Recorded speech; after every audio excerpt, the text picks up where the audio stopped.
Tirurangadi today news അപ്ഡേറ്റിലേക്ക് സ്വാഗതം. നിങ്ങളുടെ സ്വപ്ന വിവാഹത്തിന്റെ പുത്തൻ പങ്കാളി Amiya gold and diamond bypass road Chemmad. വാർത്തകൾ വിശദമായി.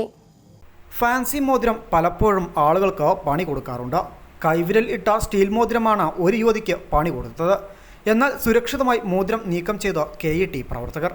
ഇന്നലെ അർദ്ധരാത്രി 1 മണിയോടെയാണ് വേദന സഹിക്കാൻ കഴിയാതെ കൈവിരലിൽ കുടുങ്ങിയ മോതിരവുമായി തിരൂരങ്ങാടിയിലെ സ്വകാര്യ ആശുപത്രിയിൽ യുവതി എത്തിയത്. എന്നാൽ സാധാരണ കട്ടർ ഉപയോഗിച്ച് ഇത് മുറിച്ചെടുക്കാൻ സാധിക്കാത്തതിനാൽ ആശുപത്രി അധികൃതർ KET പ്രവർത്തകനായ ഫൈസൽ താണിക്കലിനെ ബന്ധപ്പെടുകയായിരുന്നു. പിന്നാലെ ഫൈസൽ സിവിൽ ഡിഫൻസ് അംഗവും KET ഉപദേശക സമിതി അംഗവുമായ അഷ്റഫ് കൊളപ്പുറത്തെ ബന്ധപ്പെട്ടു. ഇതോടെ പ്രവർത്തകർ എത്തി വേദന കൊണ്ട് പുളഞ്ഞ യുവതിക്ക് ആശ്വാസം പകർന്ന് കൈവിരലിൽ കുടുങ്ങിയ മോതിരം നീക്കം ചെയ്തു.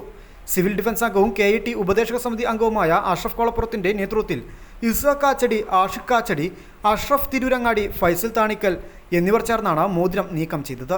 News bureau, Tirurangadi.